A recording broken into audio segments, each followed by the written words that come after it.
వినండి. తెలంగాణ రాష్ట్ర వ్యాప్తంగా జరుగుతున్న ప్రతి అంశంతో పాటు రాష్ట్ర రాజకీయాలలో జరిగే వాస్తవాలను కూడా చర్చించే ప్రయత్నం చేద్దాం. ఎందుకంటే రాష్ట్ర రాజకీయాలలో జరుగుతున్న ప్రతి అంశాన్ని కూడా ఇక్కడి రాజకీయ పరిస్థితులు తెలంగాణ సమాజానికి సంబంధించి పూర్తి స్థాయిలో రాజకీయ పార్టీల యొక్క దోపిడీ, దాంతో పాటుగా అధికార విపక్ష పార్టీలకు సంబంధించిన ఆ పోరాటాన్ని చూస్తూనే ఉన్నాం. సో ఈరోజు వచ్చిన ప్రధాన దినపత్రికలలో ప్రధాన అంశాలను ఒక్కొక్కటిగా కూడా తెర మీదకి తీసుకొచ్చే ప్రయత్నం అయితే నేను చేస్తాను.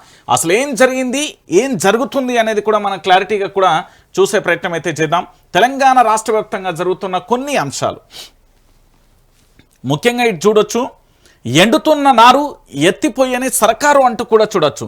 వర్షాభావ పరిస్థితులలో ఇప్పటికే సాగు పనులు ముందుకు సాగడం లేదు.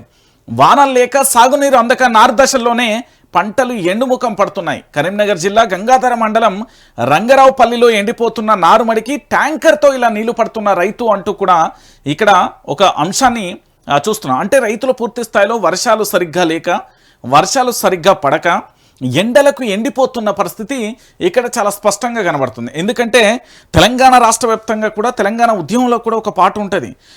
గోదారి గోదారి చుట్టూ నీళ్లు ఉండి సుక్కా దొరకని నా తెలంగాణ భూమి అంటాం కదా.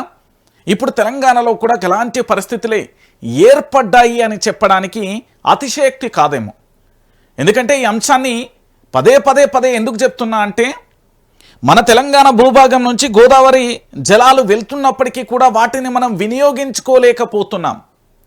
ముఖ్యంగా రాష్ట్ర ప్రభుత్వాలు మారుతున్నాయి. ప్రభుత్వాలు గత ప్రభుత్వానికి సంబంధించి కేసీఆర్ ప్రభుత్వంలో గోదావరి నీళ్ళ వాడకానికి కోసం కాళేశ్వరం అనే ఒక ప్రాజెక్టును తీసుకొచ్చి అద్భుతంగా కూడా నీళ్ళు అందించింది. కానీ ఇప్పటి ప్రభుత్వం ఆ యొక్క నీళ్లను తోడిపోయడానికి ఇబ్బంది ఎందుకు వచ్చిందో కూడా తెలియదు. ఓ పక్కన కరువు ఛాయలు, ఇంకో పక్కన నీళ్లు మొత్తం పోతున్న పరిస్థితి ఒకసారి చూడండి. ఒకవైపు రాష్ట్రంలో సాగుపై దుర్భిక్ష నీడలు కమ్ముకుంటుండగా, మరోవైపు ఎగువ నుంచి వస్తున్న వరదని ఎత్తిపోయకుండా చేష్టలడిగి చూస్తున్నది సర్కార్. ఇది భూపాలపల్లి జిల్లా మేడిగడ్డ బ్యారేజ్కి ప్రస్తుతం 63,000 క్యూసెక్ల వరద నీరు వస్తుండగా 85 గేట్ల ద్వారా దిగువకు విడిచిపెడుతున్నారు అంటూ కూడా చూస్తున్న పరిస్థితి కనబడుతుంది. అంటే సర్కారు యొక్క నిర్లక్ష్యం ఎంత ఘోరంగా ఉందంటే, మరి ఒక రకంగా చెప్పాలంటే చాలా బాధాకరమైన విషయం, చాలా దుర్మార్గమైన విషయం, చాలా బాధాకరమైన విషయం. ఇక్కడేమో పూర్తి స్థాయిలో 63,000 క్యూసెక్ల నీరు వరద వస్తున్నది. ఈ పక్కనేమో నారుమల్లు ఎండిపోతున్న పరిస్థితి. కేవలం గోదావరిలో నుంచి వెళ్తున్న నీటిని గిట్ల ఎత్తి గిట్ల పోయడానికి ప్రభుత్వానికి కష్టం వచ్చింది. ప్రభుత్వానికి నరకం కనబడుతున్నది. ఎందుకంటే గోదావరిలో ఎగువ కురుస్తున్న భారీ వర్షాల కారణంగా గోదావరి ఉగ్రరూపాన్ని దాలుస్తుంది. ఇప్పటికే 63,000 క్యూసెక్ల ఇన్ఫ్లో ఉన్నది. అదే స్థాయిలో అన్ని గేట్లను కూడా 85 గేట్లను కూడా పూర్తి స్థాయిలో కూడా ఏంది అంటే గేట్ల ద్వారా నీటిని కూడా విడుదల చేస్తున్నారు. ఈ నీటిని ఎత్తిపోయడానికి ప్రభుత్వానికి వచ్చిన కట్టమేందో నాకైతే ఇప్పటికే అర్థమైతలేదు. ఇది చాలా బాధాకరమైన విషయం. ఇది చాలా చాలా చాలా బాధాకరమైన విషయం. ఎందుకంటే ఒక్కసారి మీరు అందరూ కూడా చూడండి, చేనంతా తడారి బేజారే గోదారి అంటూ కూడా చూడొచ్చు. అసలు ఏం జరిగింది అంటే ఒకసారి ఇక్కడ చాలా స్పష్టంగా కూడా రాసిల్లు. వాన చినుకు జాడలేదు, ఉన్న నీటిపై సోయలేదు. ఎల్నిఓ ప్రపంచవ్యాప్తంగా అప్రమత్తం నెలకొంటే రాష్ట్రంలో మాత్రం గత ప్రభుత్వంపై కక్షతో సాగును సంక్షోభంలోకి నెడుతుంది కాంగ్రెస్ సర్కార్. అంటే గత ప్రభుత్వానికి సంబంధించి పూర్తి స్థాయిలో ఒక కాళేశ్వరం అనే ప్రాజెక్టు తీసుకొచ్చి గోదావరి మన గడ్డ మీకెళ్ళి పోతున్నది కాబట్టి అందులో నీళ్లను తోడి మనకున్న రిజర్వాయర్లు కానీ మల్లన్న సాగర్ కావచ్చు, ఏది అన్నారం బ్యారేజ్ కావచ్చు, ఈ బ్యారేజీలన్నింటిని నీటి నింపి దాంతోపాటు కాలువల ద్వారా నీళ్లు వదిలితే రాష్ట్రంలో నారుమల్లు కానీ దాంతోపాటు పంట పొలాలకు కానీ అద్భుతంగా కూడా పంటలు వండుతాయి. కానీ ప్రభుత్వం ఏం చేస్తున్నది? కేసీఆర్ మీద ఉన్న కోపం. ఎందుకంటే నీళ్ళు ఇస్తే నీళ్ళు ఎక్కడి నుండి వచ్చినాయి? కాళేశ్వరం ఎవరు పట్టిళ్ళు? ఎవరు కట్టిర్రు? కేసీఆర్ కాబట్టి ఎవరికి పేరెత్తది? కేసీఆర్. అంటే కేసీఆర్ మీద ఉన్న కోపంతో కనీసం నీళ్లు కూడా ఇత్తలేదు. వానాకాలంలో రాష్ట్ర వ్యాప్తంగా 1,35,00,000 ఎకరాలు సాగు కావాల్సి ఉండగా ఇప్పటి వరకు కేవలం 33 లక్షల ఎకరాలలో మాత్రమే పంట వేశారు.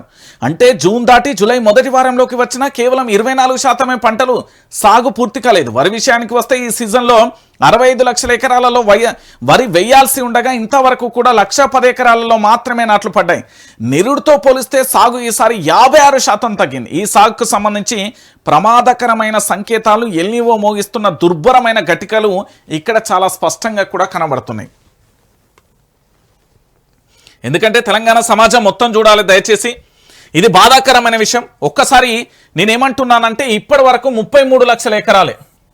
అయితే వాస్తవానికి ఎంత అంటే రాష్ట్ర వ్యాప్తంగా కూడా 1,35,00,000 ఎకరాలకు సాగు కావాలండి. 1,35,00,000లో కేవలం 33 ఎకరాలలో మాత్రమే సాగైంది. అంటే ఎంత శాతం తెలుసా? 100%లో దాదాపుగా ఒక 24% మాత్రమే నమోదైంది. దీంట్లో 24% మాత్రమే నమోదైంది. అంటే తెలంగాణలో పూర్తి స్థాయిలో కరువు ఛాయలు ఎంత అద్భుతంగా, ఎంత ఘోరంగా, ఎంత ప్రమాదకరమైన ఘటికలు కనబడుతున్నాయంటే ప్రమాద హెచ్చరికలను సూచిస్తున్నది. ఓ పక్కనేమో గోదావరికి సంబంధించి పూర్తి స్థాయిలో ఎగువ రాష్ట్రాలలో కురుస్తున్న భారీ వర్షాలకు ఇక్కడ నీళ్ళన్నీ కూడా వెళ్తూ ఉంటే ఆ నీళ్ళని ఎత్తిపోయలేని పరిస్థితులలో ప్రభుత్వాలు ఉన్నాయి. అది కాంగ్రెస్ ప్రభుత్వం. నీళ్ళని ఎత్తిపోస్తే సరిపోతుంది. ఇప్పుడు ఈ నీళ్ళని ఎత్తిపోయకున్నా కూడా 33 లక్షల ఎకరాలలో ఇప్పటి వరకు కూడా ఏంది అంటే పంటలు వేసిరు. ఈ నీళ్ళని ఇస్తే ఆ 1,00,00,000 ఎకరాలు ఇస్తారు కదా. ఈ వర్షం మీద ఆధారపడి ఓ 10-15 లక్షల ఎకరాలు ఉండొచ్చు కాక ఇందులో 24%. ఇంకొక బాధాకరమైన విషయం ఏంటంటే వరి విషయంలో పూర్తి స్థాయిలో కూడా ఈ సీజన్లో 65 లక్షల ఎకరాలలో వరేయాలండి. 65 లక్షల ఎకరాలలో వరేయాలి. 65 లక్షల ఎకరాలండి. కానీ ఇంతవరకు వరి ఎన్ని ఎకరాలలో నాట్లు పడ్డాయని తీరా ఆరాధిస్తే 1,10,000 ఎకరాలలో మాత్రమే 65 లక్షల ఎకరాలలో అంటే 56% వరి తగ్గింది. అంటే ఈ దుర్భిక్షమైన ఘటికలు చాలా స్పష్టంగా కనబడుతున్నాయి. ఇప్పటికైనా రాష్ట్ర ప్రభుత్వం ముద్దు నిర్ధారణ నేవాలి. వ్యవసాయ శాఖ మంత్రి కదలి రావాలి. వ్యవసాయ అధికారులు మేల్కొనాలి. ఇంజనీరింగ్ అధికారులు మేల్కొనాలి. లేకపోతే చాలా ఘోరమైన పరిస్థితులు ఉంటాయి. భవిష్యత్తులో తినడానికి దేహి అని అడుకోవాల్సిన పరిస్థితి ఏర్పడుతుంది.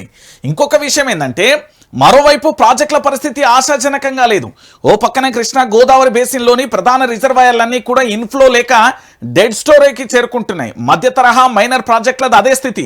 చెరువులు, చెక్ డ్యాములలో 25% నీటి నిల్వలు లేవు. దిక్కుతోచని రైతులు రోడ్డున పడుతున్నారు. సాగునీటి కోసం ఆందోళనలు సాగుతున్నాయి. పల్లెలలో తాగునీటి తనలాట మొదలైంది. ఈ దశలో ప్రభుత్వం ఏం చేయాలి? ప్రత్యామ్నాయంపై దృష్టి పెట్టాలి. కాంగ్రెస్ సర్కార్ పూర్తిగా వెయ్యని రైతు బంధు ఊరికో సభ పెడుతూ అసలు సమస్య నుంచి అంటే మరల్చేందుకు ప్రయత్నిస్తున్నది. ఇప్పుడు ఏంది అంటే ఎట్టి పరిస్థితులలో ఈ ఎల్నివో ప్రభావంతో వర్షాలు పడతలేవు. కానీ ఎగువ రాష్ట్రాలలో అద్భుతంగా వర్షాలు పడుతున్నాయి.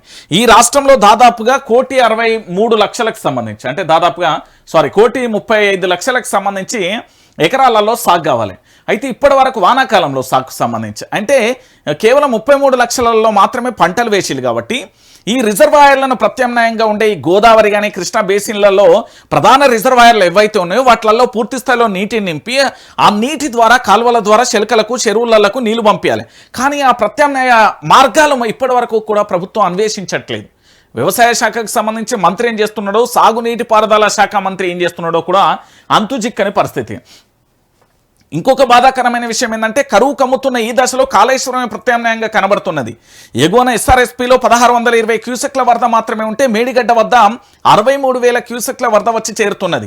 కరువులో కాళేశ్వరమే కల్పతరుపు అవుతున్నదని మరోసారి సత్యమని నిరూపితమవుతున్నది. ఆ నీటిని ఎత్తిపోసి చెరువులను నింపాల్సిన ప్రభుత్వం వస్తున్న వరదను వచ్చినట్టుగా కిందికి వదిలేస్తుంది. వర్షాభావ పరిస్థితులలో చుక్క నీటిని జాగ్రత్తగా వాడుకోవాల్సిన దశలలో వరద నీటిని సముద్రపాలు చేస్తున్నది. రైతులను నిర్దాక్షిణంగా కూడా రోడ్డున పడేస్తున్న పరిస్థితి కనబడుతుంది. ఎంత ఘోరం! ఎస్ఆర్ఎస్పీకి సంబంధించి కేవలం 1620 క్యూసెక్ల వరద మాత్రమే ఉంటే మేడిగడ్డలో 63,000 క్యూసెక్ల నీరు ఉన్నది. వచ్చిన నీటిని వచ్చినట్టుగా కూడా మన దగ్గర ఉండే ప్రాజెక్టులను నింపి దాని ద్వారా ఆ రిజర్వాయర్లను నింపి దాని ద్వారా పూర్తి స్థాయిలో కాలువల ద్వారా కెనాల ద్వారా పూర్తి స్థాయిలో చిలకలకు పంపించాల్సిన పరిస్థితి ఉంటుంది. కానీ ప్రభుత్వం ఏం చేస్తున్నది అంటే సైలెన్స్. ఎక్కడి దొంగలు అక్కడే గప్చుప్. ఏ పని చేసినా కేసీఆర్కి పోతుంది. అయ్యా నువ్వు కేసీఆర్ కోసం ప్రభుత్వాన్ని నడుపుతున్నావా? ఈ తెలంగాణలో ఉండే 4 కోట్ల మంది ప్రజల కోసం నడుపుతున్నావా, లేకపోతే నీ కాంగ్రెస్ పార్టీ కోసం ప్రభుత్వం నడుపుతున్నావా, లేకపోతే నీ వ్యక్తిగత ఎజెండా కోసం పార్టీ నడుపుతున్నావు? ఎవరి కోసం నడుపుతున్నావు? ఎందుకోసం నడుపుతున్నావు? ఏంటి దుర్భరమైన పరిస్థితి అని అడుగుతున్న తెలంగాణ సమాజం. ఇందుకే కదా మార్పు రావాలి, కాంగ్రెస్ పోవాలి అనేది. మార్పు రావాలి, కాంగ్రెస్ రావాలి అన్నారు. ఇప్పుడు అది కాదు, కాంగ్రెస్ పోవాలి, కేసీఆర్ రావాలి నినాదం ఎందుకు వచ్చిందంటే ఇందుకే వచ్చింది. అరే కేసీఆర్కు పేరెత్తింది, మోడీకి పేరెత్తింది, నీకు పేరు రాలేదన్న బాధతోని, అక్కస్సుతోని, కర్కశమైన మనసుతోని ఇట్లా చేయడం కరెక్ట్ కాదు కదా. ఎల్లివో పరిస్థితులు ఉన్నాయి, కరువు చాలా స్పష్టంగా కనబడుతున్నాయి. దాదాపుగా మీరు అంటే ప్రభుత్వం చెప్పిన లెక్కల ప్రకారమే 1,35,00,000 ఎకరాలలో వరి సాగు అంటే పంటలు సాగు కావాలి, 33 లక్షలలో అయినాయి. ఇంకో పక్కనేమో వరికి సంబంధించి 65 లక్షల ఎకరాలలో వరి సాగు కావాలి, 1,10,000 లోపే అయింది. ఈ ప్రత్యామ్నాయ మార్గాలను ఎందుకు అన్వేషించట్లేదు? ఇంత ఘోరమైన పరిస్థితి వస్తే ఏం చేస్తుంది?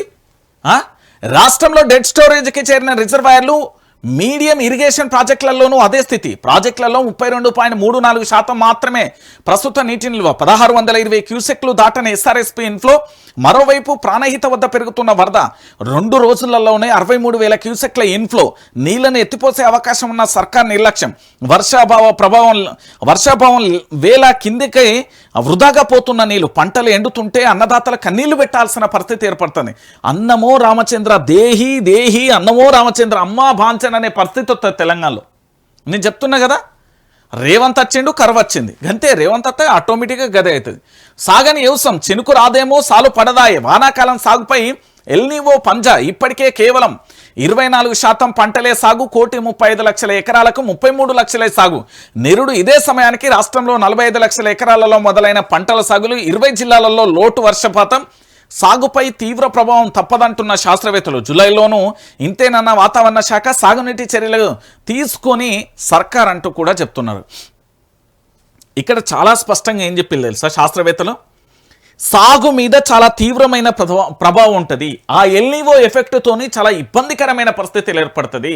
కాబట్టి సర్కార్ ఆచితూచి వ్యవహరించాల్సిన పరిస్థితి ఉంటుంది.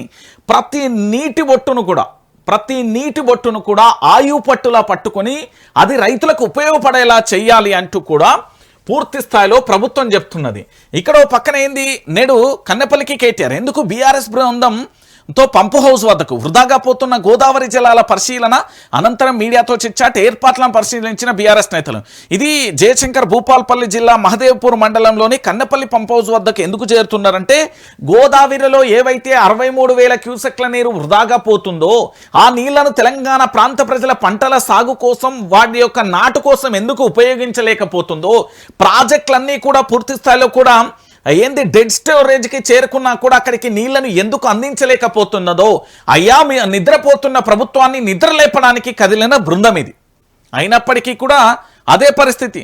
పంట ఏదైనా 2 బస్తాలే. యూరియా పంపిణీలో మరింత కోత. ఎకరానికి 2 బస్తాలే ఇవ్వాలనే నిర్ణయం. 20 రోజులకు ఒక్కసారి ఎరువుల పంపిణీ. కాంగ్రెస్ సర్కార్ తీరుపై రైతుల ఆగ్రహం. ఇది ఎట్లున్నదంటే ఆడలేక మధ్యలో ఓడు అన్నట్టుగా చందంగా మారిపోయింది. ఏంది అంటే రైతులకు అవసరమైన యూరియాను పంపిణీ చేయడంలో కాంగ్రెస్ సర్కారు వైఫల్యం చెల్లింది. తన వైఫల్యానికి కుంటి సాకులు వెతుకుతుంది. ఓవైపు కోతల మీద కోతలు పెడుతూ రైతుల యూరియా దక్కకుండా చేస్తున్న ప్రభుత్వం. ఇప్పటికే రైతులకు సంబంధించి పూర్తి స్థాయి రుణమాఫీ జరగలే. రైతులకు సంబంధించి పూర్తి స్థాయి రైతు భరోసా పడలే. రైతులకు సంబంధించి పంట నష్టం ఏదైనా ఏది పర్యావరణ పరిస్థితులలో పంట నష్టపోతే పంట బీమా లేదు.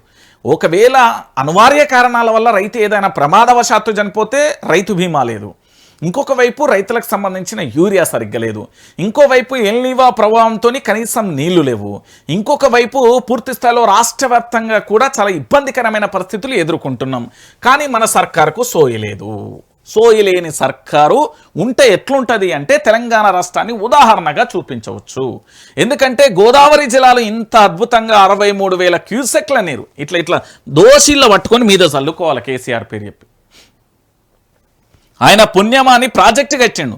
జస్ట్ గిల్లకెళ్ళి గిట్ల ఎత్తిపోయడానికి ఏం కష్టం వచ్చిందో నాకు అర్థమైతలేదు. ఏం కష్టం వచ్చిందో అర్థమైతలేదు నాకు. ఇంతకంటే ఘోరం, ఇంతకంటే బాధాకరమైన విషయం ఇంకేమన్నా ఉంటుందా తెలంగాణ ప్రాంత ప్రజలారా? సిగ్గుచేటిది. ఇప్పుడు రైతు ఒక్కడే నష్టపోతాడు, రైతు ఒక్కరే నష్టపోతారు అనుకుంటే తప్పది.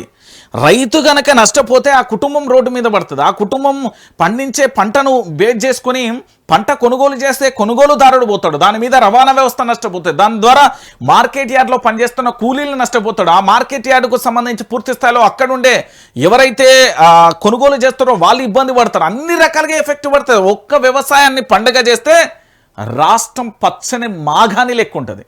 వ్యవసాయాన్ని పట్టించుకుంటే రాష్ట్రం యొక్క దిక్సూచిని మార్చొచ్చు.